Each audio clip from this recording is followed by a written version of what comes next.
as soon as he, the Prophet ﷺ. When the Prophet ﷺ struck his foot on the rock, clean, fresh water began to flow from beneath it. They had never tasted such pure water, so they drank to their fill. Then the Prophet ﷺ asked, "Uncle, are you satisfied now?" Abu Talib replied, "Yes." Then the Prophet ﷺ struck his heel again at the same spot, and the area dried up, returning to its previous state. The Prophet ﷺ also spent some years with his other uncle, Zubair bin Abdul Muttalib. During that time, he once traveled with his uncle on a caravan journey to Yemen. On the way, they passed through a valley where a rebellious camel lived, known to block the path of travelers. However, as soon as it saw the Prophet ﷺ, it immediately sat down and started rubbing its chest on the ground in submission. The Prophet ﷺ dismounted from his camel and rode on this rebellious one, which carried him across the valley peacefully. Afterward, the Prophet ﷺ let the camel go. When this caravan returned from the journey, they passed through a valley filled with stormy, rushing water. Seeing this, the Prophet ﷺ said to the caravan members, "Follow me." Then you calmly entered the valley, and the rest of the people followed you.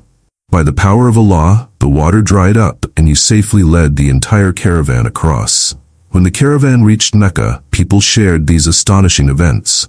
Hearing this, people exclaimed, "This boy indeed has something special about him."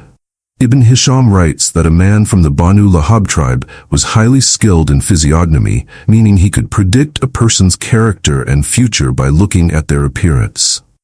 When he visited Mecca, people would bring their children to him, and he would observe and tell them about their future. Once, when he was in Mecca, Abu Talib brought you to him while you were still a young boy. The physiognomist looked at you once, then began observing the other children. When he finished, he said, "Bring that boy to me."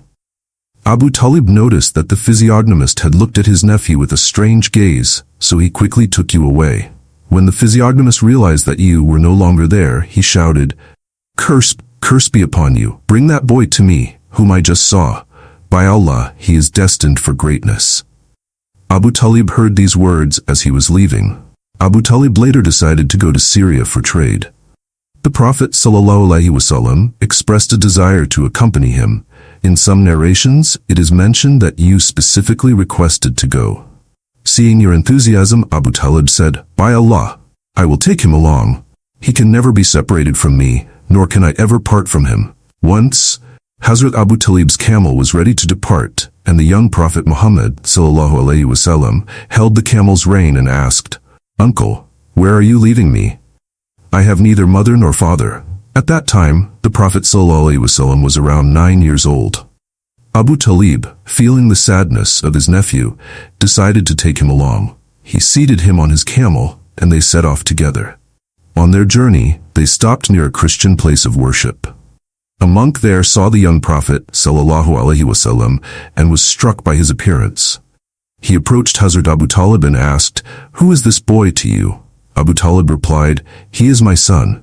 The monk, however, shook his head and said, "This cannot be your son." Abu Talib, surprised, asked, "What do you mean? Why can't he be my son?" The monk replied, "It's not possible that this boy's father is alive. This boy is a prophet." The monk continued, explaining that the signs present in this boy were of the last prophet, and one of the signs is that he would be an orphan. His father would pass away before his birth. This boy also carries the mark of being the final prophet who will be sent to the world. Furthermore, his mother passed away during his childhood. Then, Abu Talib asked the monk, "What is a prophet?"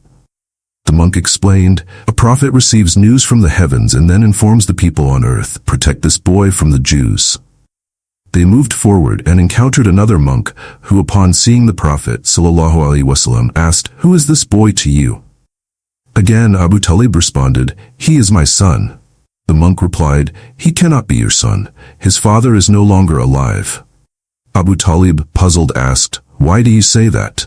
The monk explained, "Because his face is that of a prophet. His eyes are the eyes of a prophet, similar to the prophet who will be sent for the final nation.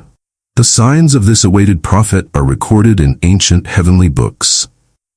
Eventually, the caravan reached Busra, where a well-learned monk named Bahira, whose real name was Jargis, resided in his hermitage. Since the time of Hazrat Isa alayhi salam, the monks of this monastery had come from a lineage of learned scholars. In that era, Bahira was the most knowledgeable among them. The Quraysh would often pass by this monastery, yet Bahira had never spoken to them before. However, upon seeing the young Prophet Muhammad ﷺ in this caravan, Bahira arranged a meal for the entire group. Bahira also observed that a cloud was shading the Prophet ﷺ. When the caravan stopped near a tree, he noticed that the cloud now shaded the tree, and its branches bent in the direction of the Prophet ﷺ, gathering above him as if to provide shade. The reason was that the caravan members had already occupied the shaded spots, leaving none for the Prophet ﷺ. So, when he sat in the sun, the tree branches changed direction and gathered over him, creating complete shade. Bahira witnessed this miraculous sight. Recognizing this as a sign, Bahira sent a message to the caravan members, saying, "O Quraysh, I have prepared a meal for you. I would like all of you to join, including the young, the elderly, and the servants." Upon hearing this, one of the caravan members remarked, "O Bahira, you are doing something new today.